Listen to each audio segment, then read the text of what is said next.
ఊరు సార్వభౌముడైన నా మానసము సైతం ఆకర్షించున్నదే. ఎంత రమణీయముగా ఉన్నది. వీరు నానుడి ఆలికించి ఉండలేరు కదా.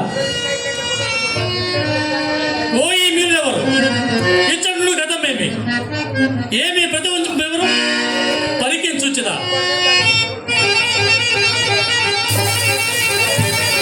ఓ సాలభంజికలు సజీవ మానవత్తుడే ప్రేమింపజేయుచున్నవే ఈ సాలభంజికలు.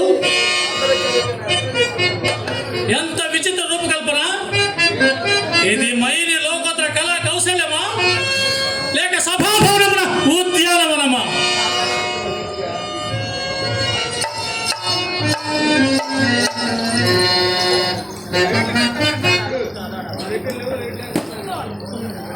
పరిహాసమాన ప్రాణ పరిత్యాగం మరచి జీవించుటయా లేక పరిభ్రమతలకి జీవించుటయా? సప్త సాగర వేళ వలంద సుధా పర్వలింగల ఏకసత్యపతి వహించి అప్రదీప ప్రతాపమున చండ శాస్త్రుడై అలరారు రాయితి రాజన్య చూడమనికి ఎవరికి హేమకు దుర్ముడు అంగీకరించరు. పోనేము ఈ అవమానము భరింపజాలక దుర్మర్గ సాధితమన్నో ప్రయోజనమేమి? ఆ దుర్జాతి సిద్ధాంతమున లజ్జా వినిత పరిహరించిన పరిస్థితిగాక నా అంతటి వానికి అవమానం తాటించునా?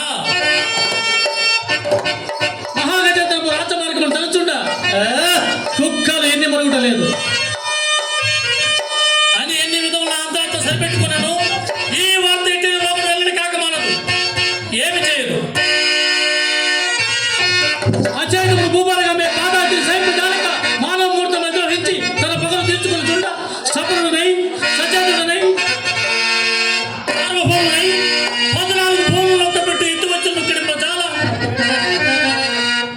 ప్రచండ ప్రభావ వివాసులకు నూరుగు సంగ కవించుడనై చంద్ర ప్రాజ్ఞ మోత్సలమై దిగంత శక్తితో విసిదమై అభిమాన వలన పంచుకృతమై ఈ ప్రపంచం నాకేదో సాధ్యమగు.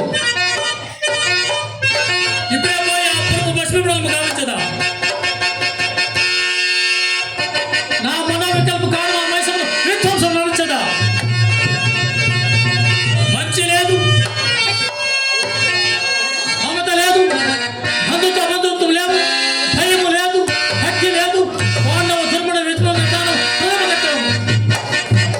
పాండవ పట్టమర్చి దారుణము ద్వితీయ కర్తవ్యము. పాండు భూపాల పునర్మరణము అనంత రచనీయము అనంత రచనీయము.